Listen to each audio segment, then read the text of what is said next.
오늘 이 신명기는 오늘 내 마음을 힘써 지키라, 주제가 마음을 지키라가 주제예요.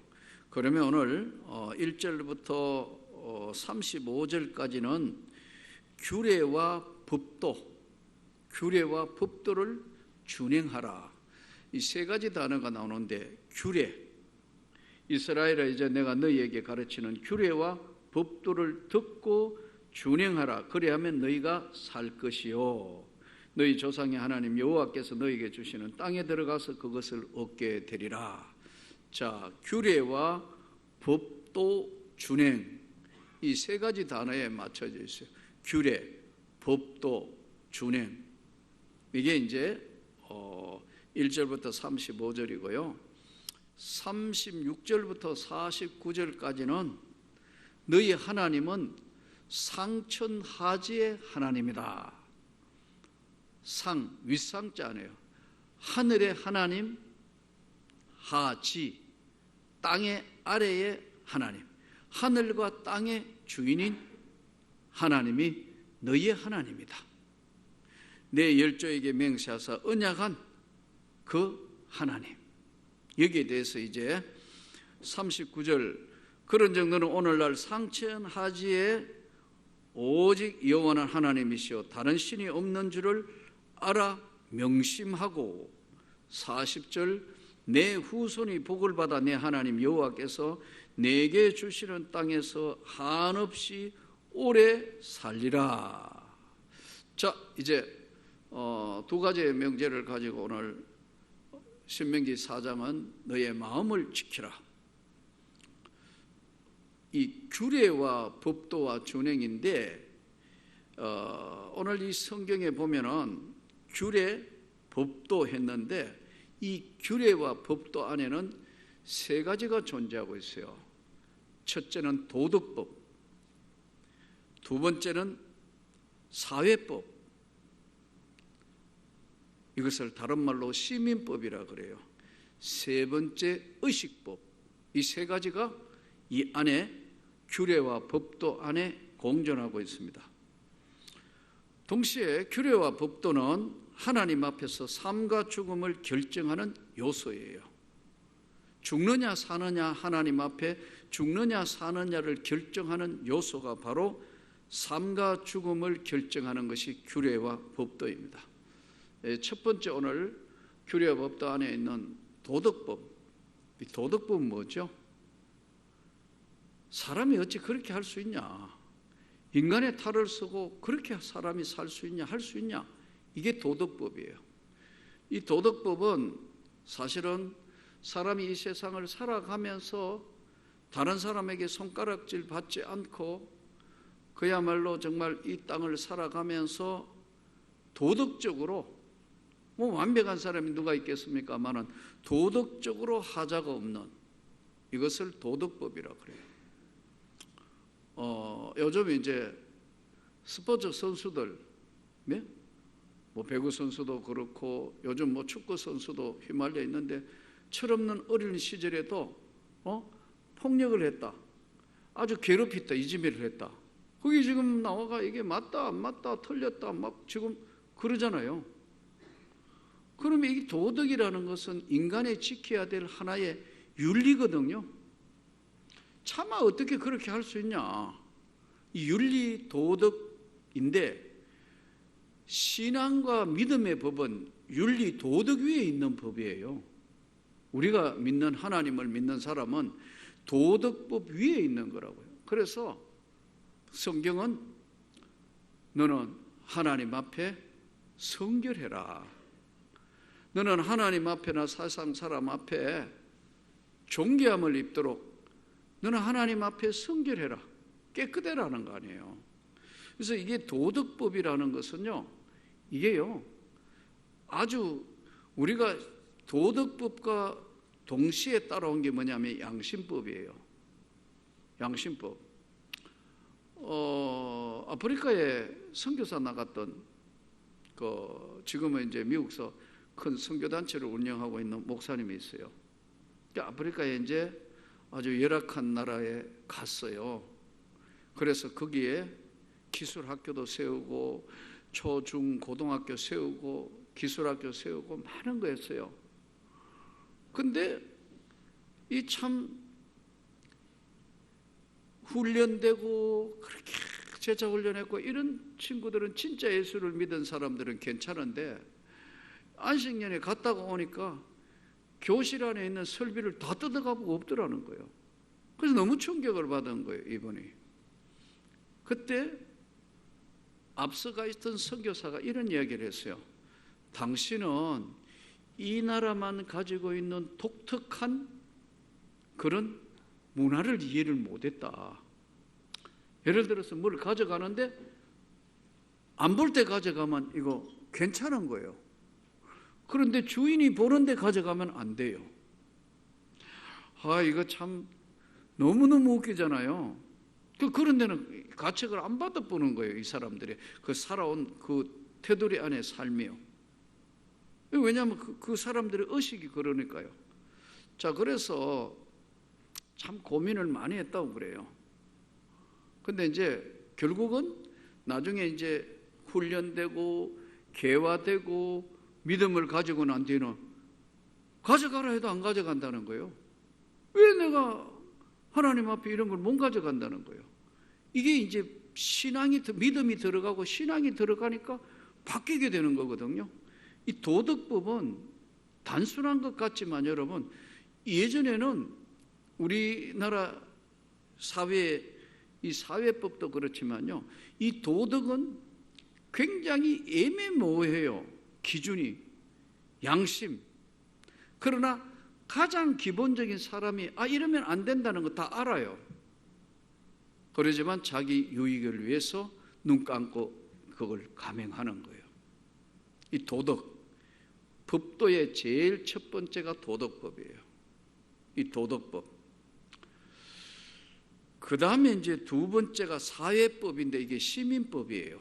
시민법. 시민들이 가지고 있는 법이에요. 이 법도 상당한 시간 동안 바뀌려면 의식이 바뀌려면요 1세기가 걸려요. 우리 지금 동양과 서양에는 굉장한 차이가 있습니다. 동양에는 특징이 뭐냐면 봉건 제도인데 군주예요. 군주. 진시황. 여러분, 저 진시황이 지금 중국에 아주 강력한 군주가 나와가지고 전 세계에 없는 성을 쌓은 게 만리장성 아니에요. 지금은 후손들이 만리장성 보고 먹고 살고 뭐 세계 관광객만 해도 어마어마한데 그 만리장성을 쌓기 위해서는 수많은 사람 죽었다고. 멀쩡한 총각 데려와가 20년 동안 만리장성 짓고 집에 가면 할아버지 댁에 가는 거예요. 이게 독재자만 할 수 있는 거예요. 진시황은 죽이고 살리고를 얼마든지 할 수 있는 생사여탈권을 가졌다고. 예전에는 우리나라 조선이 왕의 것이었어요. 국민의 게 아니란 말이에요. 이게 왜냐하면 사회 시민법이 왕의 나라예요. 또 조금 확대하면은 사대부 양반의 나라예요. 양반이면 다 끝나보는 거예요. 아무것도 안 해도 양반은 사는 거예요. 그런데 천민으로 태어났다 중인들은 모든 걸 다, 양반은 군대도 안 갔어요. 우리를 이야기하면요, 징집도 안 되는 거예요. 임진왜란이 일어나가 난리가 났는데도 양반은 안 간다니까. 청끝들 지금 중인들 막 죽기 나가 사고 하는데 나중에 양반도 이제 징집을 하잖아요. 그리고 징비록에 보면은 이제 그 산끝들 천민들이 가가 전투에 참석하고 나면은 면천식이다. 천민을 없애주는 면천하니까요 어마어마하게 이 임진왜란에 참석했거든요. 반대로 임진왜란에 일어나가 이래도 못 살겠고 저래도 못 살겠는데 왜군이 와가지고 앞에 선 사람들이 천민들입니다. 이래도 될 거 저래도 될 거 길 안내했다고요. 여러분 어떻게 생각하세요? 이 시민법은, 사회법은요 유럽과 동양이 다릅니다. 유럽에는 각 나라마다 하나의 연합체였어요. 연합체라고. 그리고 그 중에 한 사람이 돌아가면 왕을 하는 거예요. 이렇게. 다음 누가 왕? 지금도 이슬람에, 이슬람 나라는 그렇습니다. 지금 사우디, 쿠웨이트, 탄자 붙은 나라 지금요. 나라들 지금 왕들, 이 사람이 왕이었으면 다음에 5 형제가 있는데 이 사람이 왕이면 다음 둘째가 왕, 돌아가면서 하는 거예요. 5 집안에. 그걸 로얄 패밀리라고 그래요. 왕세자. 그런데 우리나라처럼 왕이고 그 다음에 아들이 왕하고 이런 게 아니라는 거예요. 그러니까 모하멧이 죽은 이후에 모하멧 지금 이슬람도요, 알리를 세워야 된다. 사위. 아니, 이슬람 회의를 해서 세워야 된다. 이것 때문에 여러분 순위파하고 갈라지는 겁니다. 지금도 다르잖아요. 자, 그렇기 때문에 이게 지금 사회법은 굉장한, 당시에 유럽은요, 대화할 때도요, 우리나라는 왕 앞에 칼을 차고 간다, 활 들고 간다 못 했지만 회의해도 전부 도끼 들고 간 거예요.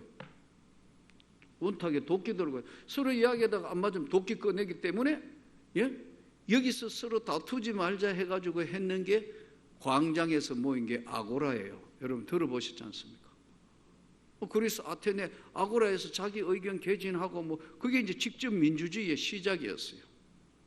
그래서 이야기하고 저거 해가 그 다음에 오늘날 원로원, 그 다음에 그 원로원에서 이제 황제 이렇게 된 거예요. 근데 이 민주화 제도를 그 다음에 이제 영국이 채택하고 이제 유럽이 되면서 미국이 가장 이상적인 제도라고 해서 하원, 상원, 상하원 그리고 투표를 했는데 직접 민주주의가 아니고 여러분 이번에 조 바이든하고 트럼프하고 대통령 선거하는 거 봤잖아요. 숫자가 많이 이기는 게 아니고 그 선거인단을 해가 이기면 몰수해가 조금이라도 이기면 그 선거인단 모여가지고 그거 가지고 다시 투표한다. 간접민주주의라 할까? 아주 독특한 제도를 하고 있다. 그게 미국이 전 세계에 가장 안전하게 했는데 독특한 트럼프 같은 게 하나 나오니까 다 뒤집어 엎었다고 지금. 그러니까 난리가 난 거 아니에요. 이게 진짜 이거 국회의사당 점거하고 이런 거 보면서 전 세계가 충격을 받았다. 지금도 그 후유증으로 아직도 지금 하고 있잖아요. 자, 이 사회법은요, 상당한 이 시간적으로 바뀌어 가면서 발전하는 거예요. 우리나라 같은 경우에 어때요? 우리나라 같은 경우에는 그렇습니다. 조선시대로부터 그 다음에 해방이 되어서 민주주의로 가는 과정에 있는 이 사회법은요, 동성동본, 같은 성의 동본이면 혼인이 안 된다. 기억나시죠? 동성동본. 제 경우는 내가 인천이간데 아버지가 늘 이야기해, 다 데려와도 좋은데 김의 김씨와 허씨는 데려오면 혼인신고가 안 되니까 너 알고 사귀라고. 난 여자도 별로 사귀 본 적이 없습니다. 이거. 내가 우리 집 사람 없다고 하는 얘기가 아니에요. 난 여자하고 별로 그럴 시간도 없었고 딱 한 번 평생에 난 결혼하기 전에 딱 한 번 미팅해 봤습니다.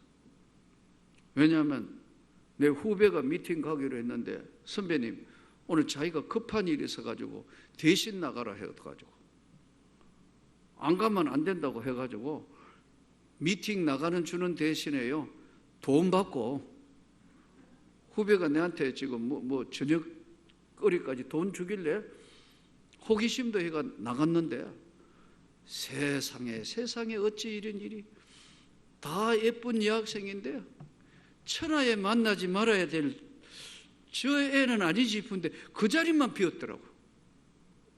그런데 또 나는 미팅 왔는데 딴 사람이 왔잖아요. 참 그만할게요. 하여튼 이야 정신이 아찔아찔하더라도 참 기가 막힌 건데, 이게 의식이 달라서 여자는 시집 가면 출가외인, 뭐 이거 그래서 재산도 하나도 분배도 안 되고 동성동본 안 되고 이게 바뀌는데요, 100년 걸렸습니다. 시작했던 것에서부터 시작해서는 100년이란 1세기가 흘려서 바뀌었다고요. 이게 사회법입니다. 시민법. 이게 금세 바뀌지 않습니다. 요즘은 하도 나라가 이거 정상인지 모르겠는데 하도 많이 바꿔가 없어지고 있고 하고 하니까 정신 안 차리면 무슨 법이 생긴지도 모를 정도로 빨리 가고 있다. 세 번째가 의식법이에요. 의식. 자, 이 의식은 인간의 세계 속에서 도덕은 양심 그 위에 있는 것이고, 신앙은 사회법은 우리가 지켜야 될 바뀌어지는 사회법이라면, 의식은 뭐냐 하니까요, 이 사회가 가지고 있는 하나의 그 시대의 화두예요. 오늘 이 시대에 무엇이 중요하다는 의식이에요. 의식. 자꾸 바뀝니다, 여러분. 뭐 바뀌어요? 옛날에 어릴 때 바지 판타롱, 미니스커트, 바지가 넓어졌다가 좁아졌다가 다 길어졌다가 짧아졌다가, 이게 다 하나의 의식이 이게 좋다고 생각해요. 요즘 또 복고풍으로 가고 그래요. 의식은 상당한 변화가 우리에게 필요한데, 이것은 자꾸만 점진적으로 변하고 있어요. 의식. 근데 예전에는 이거 굉장히 중요했다. 요즘 그런 거 중요한 게 아니야. 대표적인 게 뭘까요? 체면. 옛날에는요, 배가 고파도 이만큼 밥을 해가지고 쌀밥에 이렇게 해가지고 이렇게 해주면, 아무리 배가 고파도 다 먹으면 안 돼. 조금 남겨놔야 생각 같으면 다 먹어야 되는데, 차마 체면상 짧게 남기는 거예요. 밥을 조금 남겨야 그 사람 괜찮은 사람으로, 부유한 사람으로 보면, 이 의식, 의식 세계가 이게 움직이는 게요, 참 사회적으로 이것은 굉장한 바뀌는 거예요. 제가 볼 때는 의식도 우리나라 지금 아파트 지금 영끌이 한다, 이것도 분위기가 가는 거예요. 하나는 이제 큰일 났다 싶으니까 자꾸 이렇게 간 거예요. 그래서 이 지금 의식법은 굉장한 분위기하고 관계 있어요.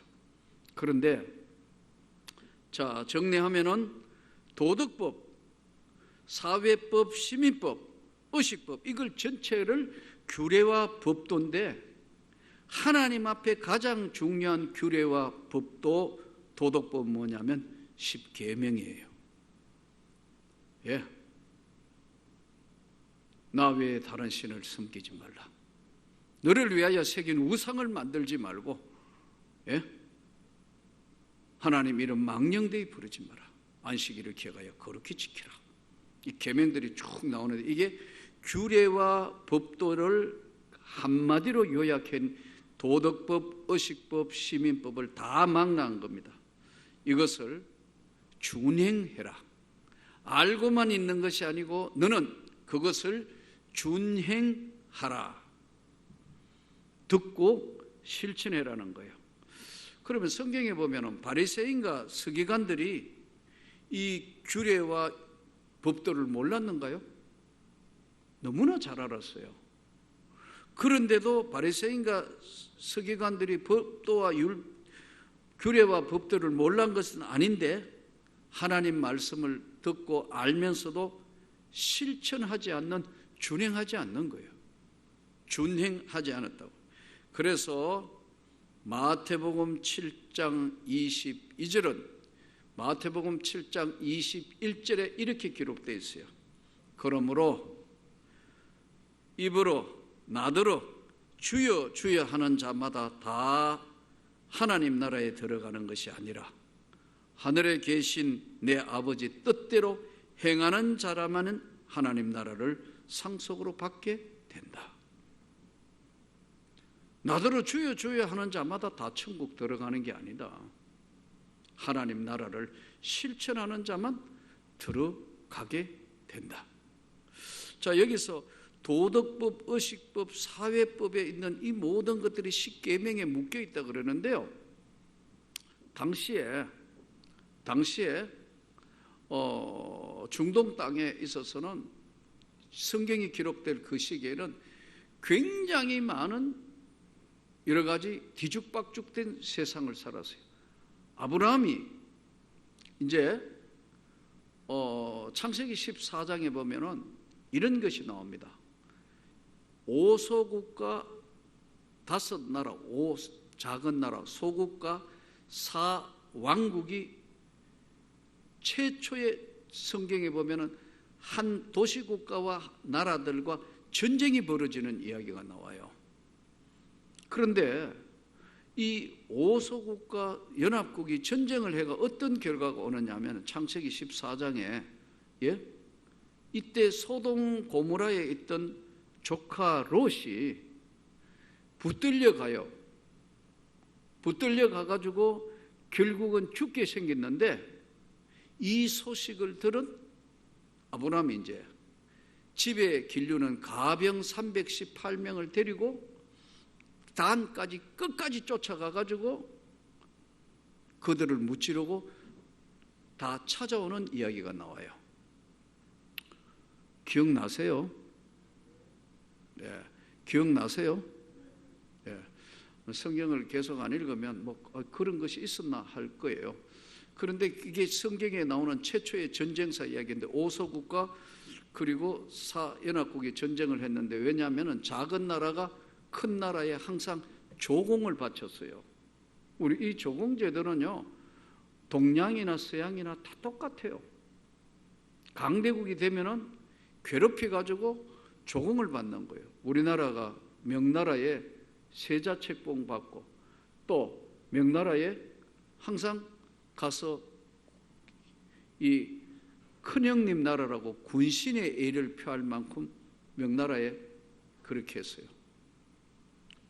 몽골이 제국을 이뤘을 때 원나라에 96년간 우리나라가 고려는 지배를 받았어요.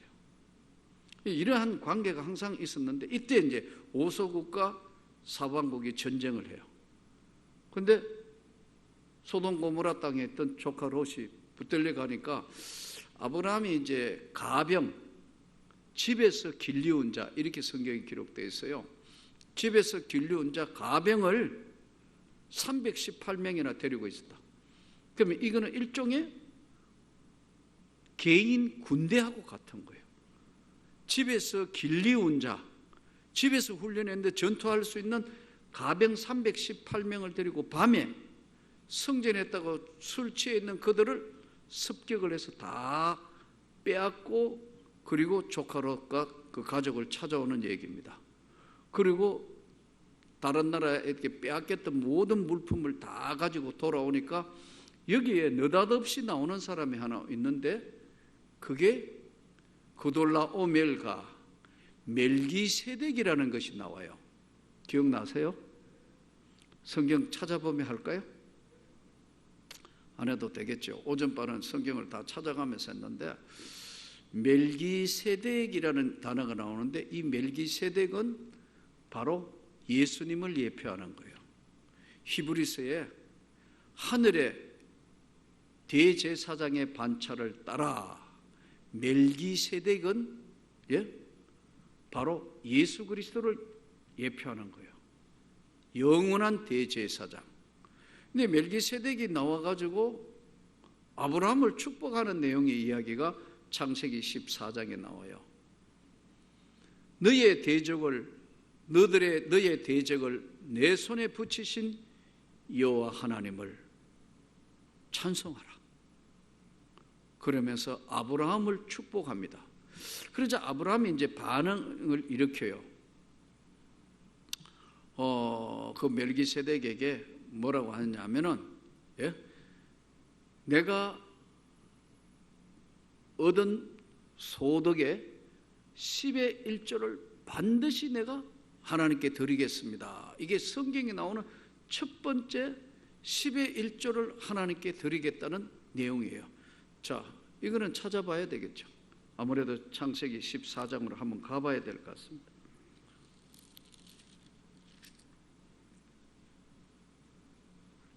창세기 14장 17절부터 보겠습니다. 앞에 그런 설명을 했으니까요. 창세기 14장 17절 같이 성경을 보겠습니다. 아브라함이 그돌라오멜과 그와 함께한 왕들을 쳐부수고 돌아올 때 소돔 왕이 사회 꼴짝이 곧 왕의 꼴짝이로 나와 그를 영접하였고 살레망 멜기세덱이 떡과 포도주를 가지고 나왔으니 그는 지극히 높은 하나님의 제사장이었더라. 그가 아브라함에게 축복하여 이르되 천지의 주제시오 지극히 높으신 하나님이여 아브라함에게 복을 주옵소서. 너의 대적을 내 손에 붙이신 지극히 높으신 하나님을 찬송할지로다 하매 아브라함이 그 얻은 것에서 10분의 1을 멜기세덱에게 주었더라. 이게 최초의 이제 10의 1조를 하나님 앞에 드린 성경 귀절이에요. 그래서 아무나 아브라함이 되는 게 아니에요. 하나님 앞에 진짜 믿음 있는 사람이 바로 아브라함과 같은 신앙이, 여기서 이제 첫 성경 규정이 나와요. 21절 소돔 왕이 아브라함에게 이르되 사람은 내게 보내고 물품은 내가 가져라. 우리 포로자는 하고 너가 전쟁에가 노예겠으니까 물품은 내가 가져라. 아브라함이 소돔 왕에게 이르되 천지의 주제시여 지극히 높으신 하나님 여호와께 내가 손을 들어 맹세하노니, 손을 들어 내가 맹세하겠는데 내 말이 내가 아브라함으로 치북하게 하였다 할까하여 내게 속한 것은 실 오락이나 덜 매끈 한 가닥도 내가 가지지 아니하리라. 오직 젊은이들이 먹은 것과 나와 동행한 아넬과 에스골을 마물에 분깃을 째할지니 그들이 그 분깃을 가질 것이니라. 여러분, 이게 지금 소돔 왕이 롯을 구하러 가가지고 롯 가족 구하면서 소돔에 있는 사람들도 다 구해고 온 거거든요. 그러니까 너무 놀래가 감사해서 우리 구해주셨으니까 물품은 네가 다 가져라. 그러니까 뭐라고 이야기해요? 나는 신들매 끈 하나나 실오라기 하나라도 남의 것은 안 가져갔다. 이게 아브라함의 신앙이었다. 그리고 그 안에 있는 청년들하고 일하고 뭐 해가 먹은 것은 그것은 받을게 제할 테니까 그 외의 것은 절대로 가져가지 않는다. 이것이 하나님 앞에 서 있는 아브라함의 신앙. 왜 그랬을까요? 도덕법, 의식법, 사회법 위에 있는 하나님의 법이란 말이에요. 아멘. 그 하나님을 두려워하기 때문에 절대로 그렇게 해서는 안 된다고 확고한 선을 꺼놓은 게 아브라함의 신앙이라. 그래서 아무나 아브라함이 되는 게 아니다는 거예요. 자, 여기서 우리가 다시 한번 정리해 보면 우리가 세상 살면서 어려우면 소위 편법이라는 걸 동원해요. 그 편법은 다음 또 다른 편법을 가져오고 또 다른 편법을 가져올 수 있기 때문에 우리가 신앙만은 세상 살면서 이렇게 힘들고 어렵고 하지만은 신앙만은 분명한 고백을 하며 아름다운 믿음을 가질 수 있기를 축복합니다. 이것이 오늘 아브라함의 고백이고 우리가 세상 살면서 너의 마음을 힘써서 지켜라. 이제 사장을 강의해 가다가 보면은 이제 제일 중요한 부분으로 가는데 사실은 이렇게 보면 많은 사람들이 이제 성경도 서시기도 하고 오랜 시간 성경을 뭐 10독, 20독, 30독 뭐 엄청나게 많이 읽는 분들이 많아요. 정말 참 감사해요. 근데 아무리 성경을 많이 읽어도 이렇게 강해를 듣지 않으면은 성경 전체가 어떻게 구성되어 있으며 그 성경에 있는 하나님의 나라가 말씀으로 요약돼서 내게 오기가 참 쉽지 않아요. 그래서 신학대학원에 이제 가서 THM이라는 과정을 해요. 이게 의사로 이야기하면 전문의 분야예요. 근데 전문의 분야에 가면은 이제 세 분대입니다. 굉장히 지금까지 했는 공부하고는 다르게 신약, 구약, 그 다음에 이제 실천 신학, 성교학, 고대 중동, 이 쭉쭉 많은 이제 쉽게 하면 분류가 나와요. 근데 저는 이제 교수를 했을 때는 실천 신학 교수를 했거든요. 그런데 제일 정말 광범위하고 제일 그 한 게 뭐냐면 성경 해석학이에요. 성경 해석학으로 들어가면 완벽하게 성경을 해석해야 사실은 할 수는 없지만, 완벽하다는 건 없지만, 그러나 성경 전체를 들여다볼 수 있는 눈이 없으면 아까 이런 부분들은 그냥 지나가는 거예요. 그래서 저는 여러분들이 오랜 신앙생활을 하면서 정말 말씀의 눈과 귀가 더 열려지기를 축복합니다. 그때 이게 이제 우리에게 은혜라는 것은 똑같은 말이 아닌 성경을 통해서 은혜가 임하는 거거든요. 그래서 개혁주의 우리 바로 개혁주의 교회는 성경을 깊이 알아야 말씀이 중심이 돼야 되는 거예요. 철저하게 성경 해석하기 중심이에요. 두 번째, 이제 상천하지의 하나님. 이 상천하지의 하나님, 39절 40절이 상천하지의 하나님에 대한 말씀입니다. 39절 40절 한번 본문을 보시기 바랍니다. 4장 39절 40절 같이 우리 말씀을 봉독합니다. 그런저 너는 오늘 위로 하늘에나 아래로 땅에 오직 여호와는 하나님이시오 다른 신이 없는 줄을 알아 명심하고 오늘 내가 네게 명령하는 여호와의 규례와 명령을 지키라. 너와 내 후손이 복을 받아 내 하나님 여호와께서 내게 주시는 땅에서 한없이 오래 살리라. 자, 여기서는 이제 상천하지의 하나님 후반부 4장 강에는요, 다음 세 가지를 약속하셨습니다. 첫째, 하나님의 약속은 절대로 변경되지 않는다. 아멘. 하나님은 이랬다가 저랬다가 하시는 분이 아니기, 사람이 아니기 때문에 하나님이 한번 약속하신 것은, 언약은 잊지 아니하신다. 변경하지 않으신다. 절대로 잊지 아니하신다. 사람은 잊어버릴 줄 몰라도 하나님은 절대로 잊어버리지 아니하신다. 하나님은 한 번 한 언약을 변경하지 아니하신다. 그리고 마지막 상천하지의 하나님이 자손에게 복을 주신다. 내 후손이 복을 받아 내 하나님 여호와께서 내게 주시는 땅에서 한없이 오래 살리라. 우리 누구나 자녀가 잘 되는 것을 늘 보는 것이 기쁨이고, 마지막 주님 앞에 세상을 마감하고 떠나기 전에도 자녀들을 염려하면서 자녀들이 잘 되는 것을 바라는 것이 부모예요. 아멘.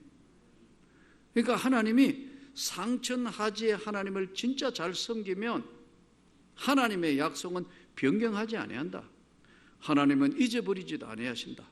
하나님은 그 자손에게 복을 주신다. 예. 그 하나님은 자손들이 잘 되도록 끝까지 믿음을 지킬 때는 하나님이 자손들에게, 자손은 첫 번째 우리가 볼 수 있는 자손이 누구죠? 아들, 딸 잘 되는 거 본다. 그 다음에 이어지는 게 뭐죠?